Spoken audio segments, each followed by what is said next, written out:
history never repeats, but it rhymes. That's when it gets dangerous. People think they're diversified. And they're buying the same thing that everybody else is buying. What is one thing that all advisors can do to maximize returns in 2026?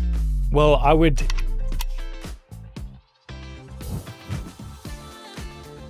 Diversification. It's a common buzzword often discussed in investing circles. And yet, today's expert thinks we are still getting it all wrong. From Equity Mates Media, this is Basis Points, a show that helps advisors find small improvements that compound into big outcomes. I'm Bryce, and today with my co-host Ren, we're talking to Ben Preston, Portfolio Manager at Orbis Investments, about how advisors can achieve true diversification and measure it properly in client portfolios. Ren, good to be with you. Bryce, good to be with you. Excited for this one. Diversification, you're right. It is something that we all speak about. Probably one of the first concepts you hear when you learn about investing. And yet, despite all the ink that's been spilled on it, all the podcast minutes and YouTube videos explaining it, today's guest, Ben Preston, thinks we still have too much unrealized risk in our portfolios. I think I've, certainly tried to improve diversification in my portfolio, so this was a good one.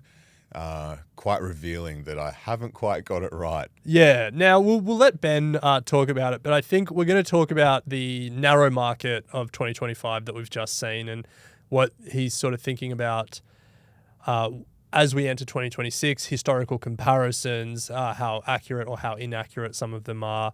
And then we're going to talk about, I guess, some of the risks, and then we're going to talk about some of the risks that show up in portfolios that appear to be diversified, and importantly, what we can actually do to measure that risk and then avoid it, or at least control it in our portfolios. So no matter who you're advising, there is something in this episode for everyone. Now, before we jump in, we want to say a massive thank you to our partners here at Basis Points, Orbis Investments, SIBO, and Milford. But for this episode, a particular thank you to Orbis Investments.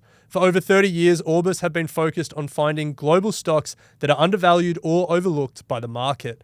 Their approach is all about the long term, looking beyond short-term performance to identify companies with real potential. With a team of 60-plus investment professionals worldwide, Orbis sticks to a contrarian investment strategy. Managing over 60 billion Australian dollars in assets, their focus on value can offer a great way to add diversification to client portfolios, especially in today's ever-changing market. So a massive thank you to Orbis and to all of our partners here at Basis Points for helping us keep all of our content free and accessible. All of the content here at Basis Points is also approved by the FAAA for CPD.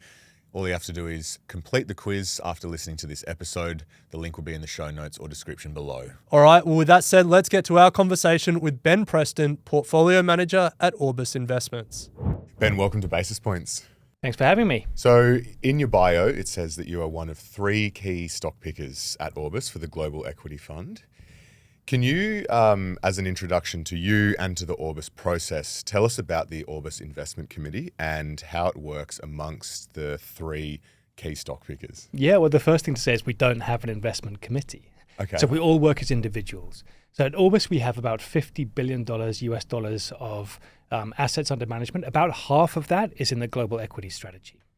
So that's the one that I manage along with 2 colleagues of mine. I sit in London. Graham is in Bermuda, and then Adam is in San Francisco. Wow. And the 3 of us each just find our favorite stocks wherever they might be in the world. And then that's how we build the portfolio. Epic. What if there's, Yeah. So if you all run your own sleeve, I guess, do you ever find that you're thinking like, God, I hate that stock pick that Adam's done? Like, Dragging us down. Yeah, is there disagreement amongst the 3? Well, it can happen. But I mean, I've worked with these guys for many, many years. So I've been at Orbis for just over 25 years. Adam's joined a couple of years after me, and Graham is the kind of new kid on the block because he didn't turn up till I think it was 2007 or 2008. Oh yeah, still fresh. So face. Exactly. So we've worked with each other for a long time, and there are occasionally stocks that you find and just say, "Oh, really? What do you see there?" Because it's not necessarily what I would have chosen. But I definitely see that as a strength. It's a feature, not a bug. We have the same philosophy, which is just trying to find companies that are priced below what they're truly worth. And if we apply that slightly differently with a little bit of nuance here and there, I think that's a good thing because then clients get a bit of a taste of all the 3 of us. And usually what happens is even if I might look at one of the stocks and think, you know what, I wouldn't hold that, but, I'll back you, then I kind of subsequently learn why they liked it. But look, it's one of the strengths that we have, and working as a three, which is quite an, I guess it's a unique structure that we have. But the nice thing is, if we then might hold stocks that each other doesn't necessarily agree with, we can challenge each other. We have this kind of nice environment of mutual challenge. It really helps to keep ourselves sharp. Wow. So we want to start by talking about 2025 and Yep. sort of what you saw in the market. So it was a strong year on a headline level. Global equities had a good year.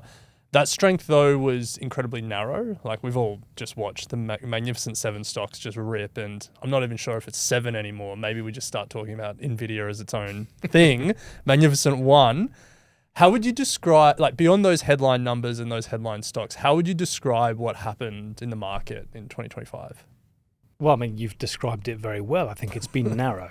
So what happened, if you wind back a few years, you had COVID, and that was this huge concentration towards digital stay-at-home type of stocks. And the Magnificent Seven really did very well in that environment. 2022 was a massive blip, right? Because what happened was inflation rose, interest rates went up, and it kind of sent the stock market into reverse. And then, of course, ChatGPT was born in the end of 2022. And since then, it's been one-way traffic, because that's just unleashed this massive wave of spending on technology. And it's really been a lot of those same kind of stocks have been seen as the key beneficiaries of that. And so they've done really well. I think when you look into the details, some of those are going to be winners from AI. Some of them are going to be potentially challenged by AI. There are different ways to play AI. So while you've had this tremendous concentration, you're right to say that's what's happened. We think it's also been a really good environment just to pick shares on an idiosyncratic basis. And that's actually worked pretty well for us. So although we haven't had a lot of representation to the Magnificent Seven, our clients have done okay in a very different way. Mm. Today's market is often compared to sort of 2000 and the tech bubble.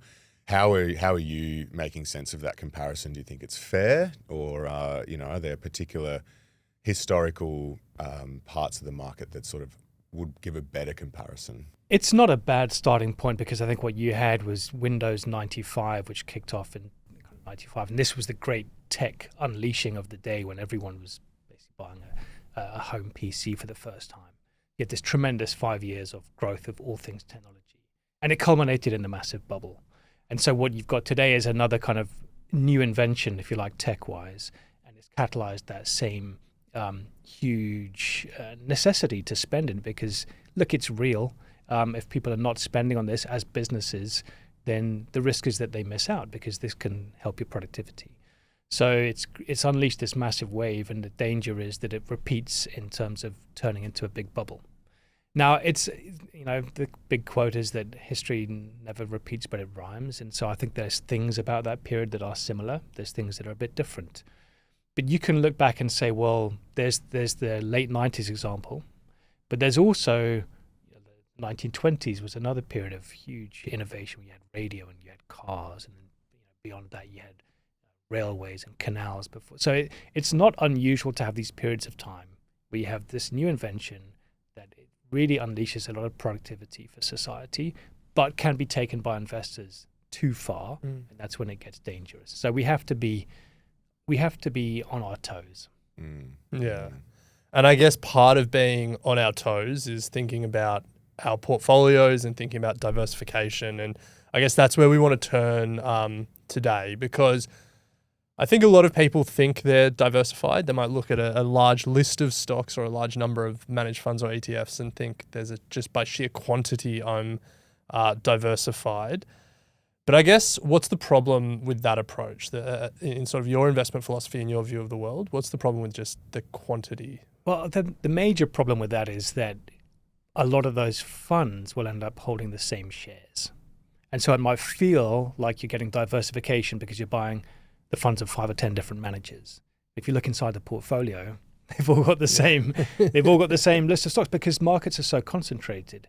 And what's happened is conventional wisdom has persuaded people that the way to get diversification is to go broad, and the way to lower your risk is to stay close to the benchmark. So what happens is that people then buy maybe a range of funds, but then they often hold the same types of shares, and they think they're being low risk because they're sticking close to the benchmark, but actually the benchmark itself can look quite risky at times. And that's, I think, where we are today. There's some unique dynamics. Well, I'm not sure if they're unique, but there's some certain dynamics in Australia that certainly incentivize managers to stick to the benchmark as well. Like, obviously, globally, all fund managers have to manage their benchmark. And so sometimes they'll hold positions not because they love the stock, but because they want to stick close to their benchmark. But in Australia's superannuation industry as well, if there is incentives to index hug, because if you underperform, you have to write a letter to all your members and mea culpa and say that you failed. Yeah. It's not a good structure, that, because it encourages everybody to invest in what everybody else is doing. And then you all herd into the same shares. You bid up those same shares. And of course, the more you pay for an investment today, you're locking in a lower rate of return. And you don't have to look very far to see how undiversified the world benchmark index is. It's, I think, 70% exposed, or very close to 70%, to the US. So one geography. It's got 4% of the world's population, 25% of the world's GDP, and yet, conventional wisdom will tell you that the lowest risk portfolio you can have is to have 70% of your assets in just that one country in the world. That's kind of a violation of common sense, really. Well, take it to its logical endpoint. Like, talk to us about concentration risk, and I guess if people think they're diversified and in reality they're not, like what is the outcomes or that we should be aware of? So I think the clearest historical way to do that is just to look at what's happened in the past when you've had this kind of environment. So, if you go back to 1990, when Japan was, I guess, the AI of its day, like everyone wanted to invest in Japan. You had to. It was the fastest growing market in the world. The economy was something that, the Americans and the rest of the world were very jealous of the way that they structured their businesses. And you kind of had to be in Japan. It was an existential thing. And that bid prices up in Japan so much that, classically, it was one of the world's biggest bubbles. Imperial Palace of Tokyo was more than the whole state of California, et cetera, et cetera, et cetera. Now, and then, of course, the real risk was being in Japan at that time.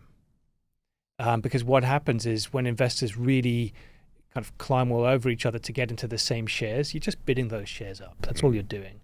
The same happened 10 years later with the dot-com bubble, where, again, you just had to be in TMT. Of course, the real truth is you had to be out of it.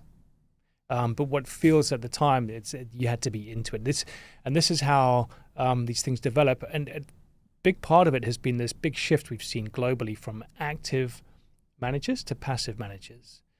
And it could seem really obvious, to take the money away from an active manager, because 3/4 of them will underperform. They're going to charge you fees. You can put that in a low-cost passive fund. You get lower fees, and you don't get the underperformance risk. It seems like a no-brainer. The problem is when everybody does that, what they're doing is they're selling the active manager's favorite shares, which are often quite cheap, and they're buying the same thing that everybody else is buying. They're buying, NVIDIA and Meta at very high multiples. So every dollar that undertakes this shift is actually making the market more expensive. And it's weird. You get this. I think the standard thinking is that a passive index following strategy is going to be well diversified with lots of broad exposure. But you pick an individual manager and they're going to have their pet thing that they bet heavily on one direction of the future. But actually, occasionally, every few years, every 20 years or so, that gets flipped. And what happens now is an active manager like Orbis or several others will have quite a broad range of exposures. But if you go passive and just follow the index, you actually have this very concentrated, narrow set of exposures. So it's kind of the other way that you might think. Yeah, I think it's worth dwelling on that. And you said there, like, it sort of moves in cycles throughout history, because we have seen, like, extremely concentrated markets before. And the one that comes to mind, obviously it's not a magnificent seven, but like the Nifty 50 back when there was just those, blue chip American stocks that every fund manager bought, and they sort of drove the index, and they were great investments for a while, but then they just got over their skis. That's exactly right. And I was lucky enough to work with Alan Gray for many years before he retired. And he used to talk about the Nifty 50 a lot. They were classic one decision stocks. All you needed to do was own these 50 shares, and whatever might come, you'd be fine. But that didn't happen. So then what does genuine diversification look like at Orbis for you?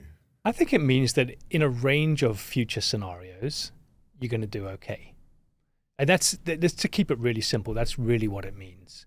And that means whichever geographies are performing, whichever industries are performing, whether it's value, whether it's growth, whether it's all sort of other style biases, whatever might happen. And the future, the future's inherently uncertain. A lot of things can happen. How do you make sure that your clients are going to do okay in a range of scenarios? And that's why we take, what we call the contrarian approach, which is to say, we don't particularly love any of those things in isolation. We don't have a preference for this market or that market ideologically, value versus growth. It's all, for us, you can bake all of that stuff into what a company is really worth. When you look bottom up, company by company, at a particular stock or company, as a fractional ownership of a company, what is it truly worth in a range of future scenarios? And then if you're very disciplined about paying a big discount to that true value, then I think that sets you up really well to say whatever future might come, we've bought shares at enough of a margin of safety that, if things go against us, then you're not going to lose too much, and if things go our way, then you might make a lot. And if you build a portfolio that way, you can actually create this environment where you protect it a little bit on the downside, but you can participate in the upside. And that seems, from a kind of CAPM classic business school approach, that's impossible. But it's actually not impossible. And it's just that the CAPM doesn't work the way it's supposed to in theory.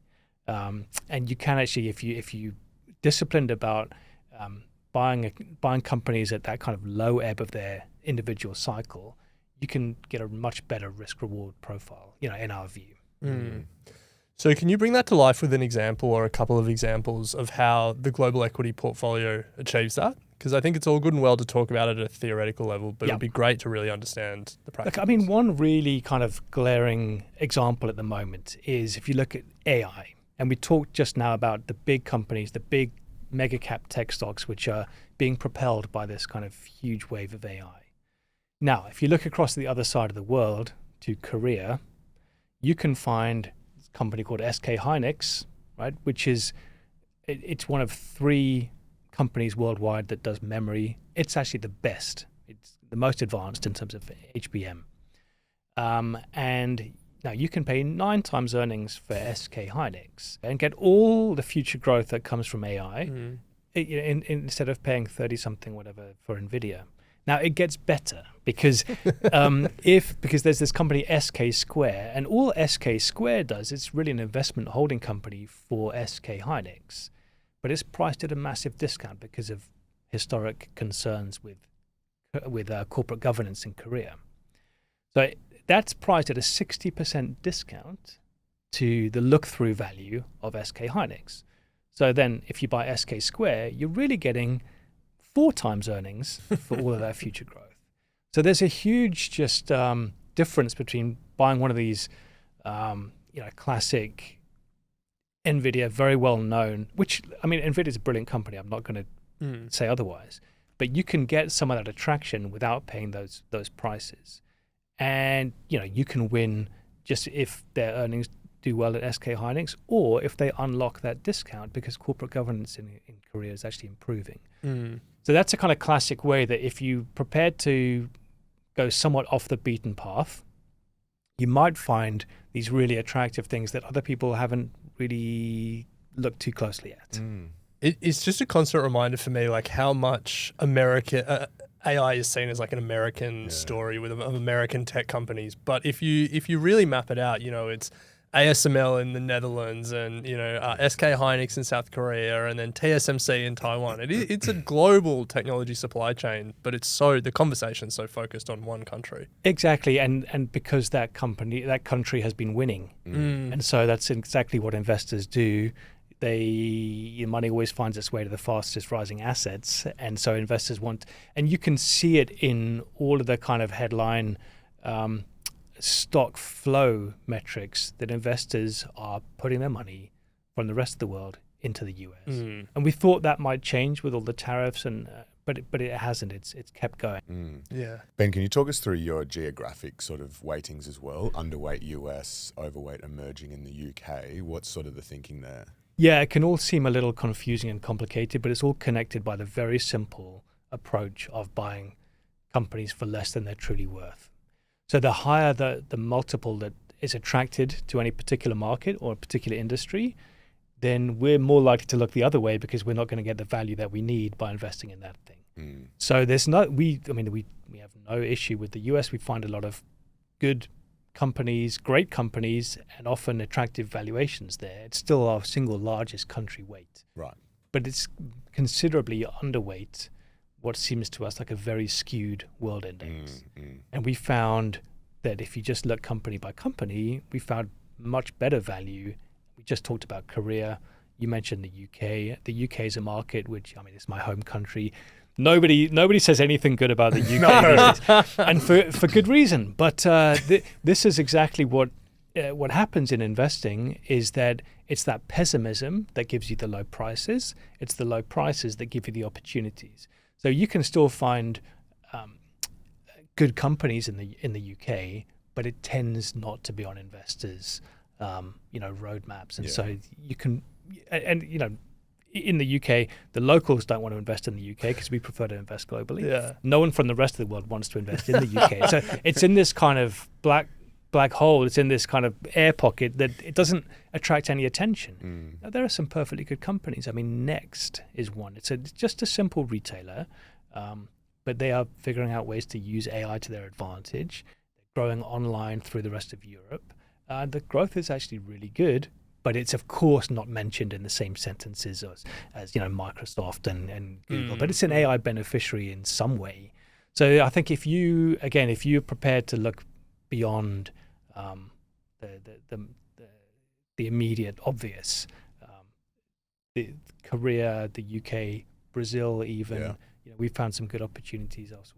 I'm glad you looked a little bit at the UK, because I was going to follow up on that, and I wasn't sure if it's a sore spot. I'm sure there's some patriotic pride in there, but the FTSE's been, I think it's fair to say, a disappointment. I was just having a look at the chart. Between January 22 and January 25, it was up 10% in that 3-year period. Ouch. But this year, it's done well. It's up 17, 18% year to date.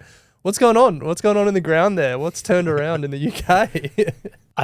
I don't think anything's particularly turned around. Okay. But, every market, if you look at it like that, it's often driven by what sort of shares are big in the market and how those shares are doing. So, all markets have got their little their strengths and weaknesses. The UK's big stocks are kind of banks,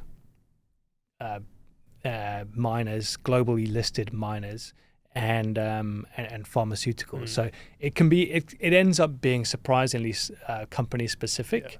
It's the same as Korea. Korea's had a really good year this year, and sometimes it's just that if you look at the starting point, shares were just too cheap. So we've participated in some of these rallies, not because we've been geniuses about seeing them coming, but we're attracted by the low valuations, and to the extent that those low valuations will normalize themselves out to a more normal valuation, those markets can do well. And that's part of why the contrarian system is as powerful as it is. And then to close out on the diversification piece, Ben, how do you approach positioning currency within the portfolio? Well, we view currency, we manage it somewhat differently. And the reason for doing that is just because we might like a particular market, let's say Korea, from an equities perspective, it doesn't necessarily mean that the Korean currency is good value. And so if we were to only say, well, we must, go into a market, currencies and equities together and not hedge, then you restrict your choices because you can only go into the markets where the currency is also good value. So we think separating them out makes a lot of sense. We have a separate currency team. And what they do is they say, never mind the equity returns, we'll leave that to the stock pickers. from a currency perspective, which are the best stores of value for the long-term future. So if we combine the best equities that we can find that give us the best risk-adjusted returns in those local currencies, and then we get the currency team to convert those local currencies into the best store of value currencies, then you can add those two together and get what we think is a better end result. So that's the way we do it. As it happens at the current time, the two conclusions are fairly similar. So we on the equities team will say we don't want to be as overweight as big a weight in the US as the benchmark is. The currency team is also saying I wouldn't have as much dollar as the benchmark wants us to own. And so in both of those cases, we actually found better value outside the US, and that's why we've ended up with the portfolio we have, which is overweight equity markets that are outside the US and overweight currencies that are not the dollar. Particularly in currencies, that'll be a lot. Some of that is through the yen, which is particularly cheap at the current time. Yeah, right. Any view on the Australian currency at the moment?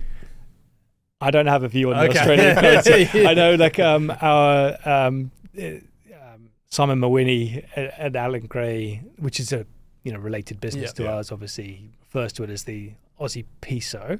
Okay. Maybe we don't want to get there. But no, look, again, if coming over here, even from the UK, which the currency in the UK has not been strong, but coming over here, the prices do seem very reasonable.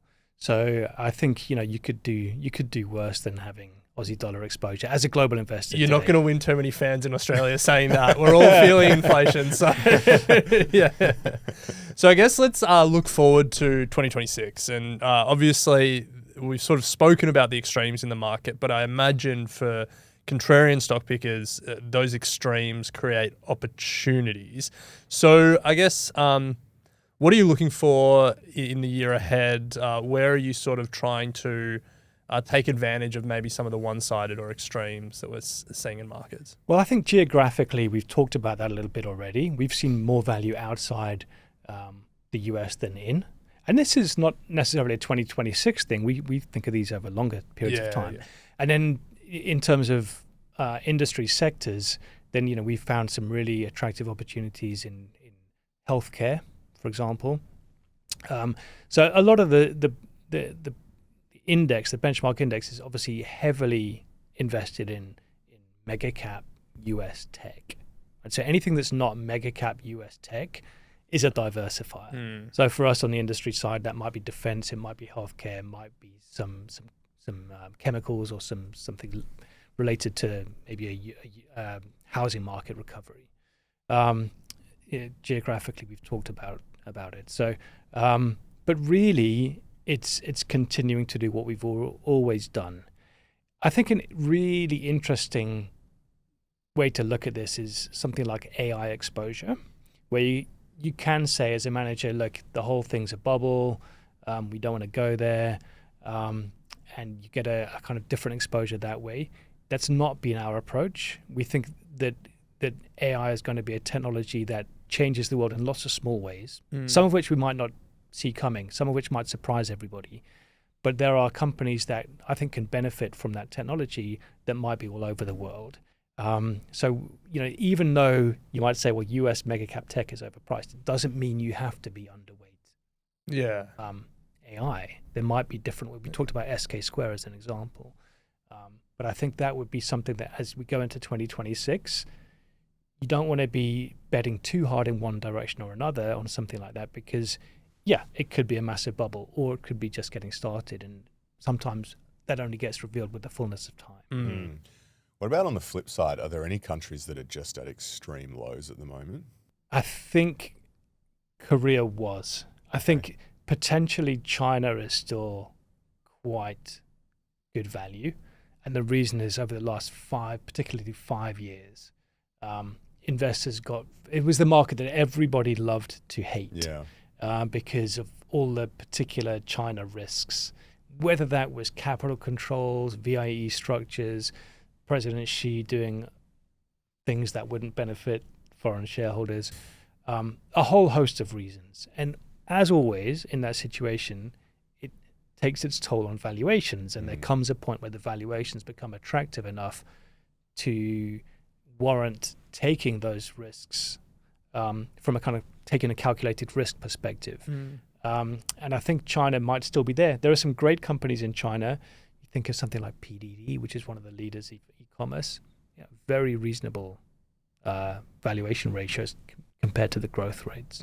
And then you might think of something like Brazil. Again, it's been a market that hasn't been that interesting for a lot of investors. Interest rates are very high in Brazil. And when interest rates are high, that puts downward pressure on the economy, puts downward pressure on valuation ratios. If they can just get on top of inflation, for instance, and start bringing inflation down, so interest rates start to come down as well, then that has the opposite dynamic. It starts to put upward pressure on valuation ratios, and it helps support the economy. So Brazil looks a little bit like the US in 1982, where corporate earnings were low, interest rates were very high in the Paul Volcker era, and stock markets were cheap. So there's potential now for companies like that to go from, countries in that position to go from quite depressed levels to something a little bit more approaching normal. Nice. Love it. We've really done a tour of the world, haven't we? We've done Brazil, South Korea, we've touched on Australia briefly, the UK. America. I guess... No mention of Australia. Oh, no, the Australian peso. Oh, yeah, Australian peso. Now we put the whole world to rights. Yeah. CBA. I guess outside of America, are there any other countries where you think we should just be wary, like that maybe they're sort of getting to a one-sided extreme? It's really the US that looks most obvious in that regard. Yeah. But honestly, it's for us as investors, it's not that much of a problem because we really try to be on the front foot. So where's we're not a long short fund. We're just trying to find the most undervalued companies that we can elsewhere. So if something's looking like an area is really overvalued, that's fine. We'll just go and look at something else. So I'm much more interested in where the valuations are cheap than when they're expensive. Yeah. I guess to close out this conversation, we want to turn to how advisors can action some of the things we've spoken about today and how they can put it into practice. So for the advisors listening, what's the single biggest misconception about diversification you often hear when you're speaking to clients and you'd like to challenge? I think having lots of different funds and feeling that you're diversified that way is one of them.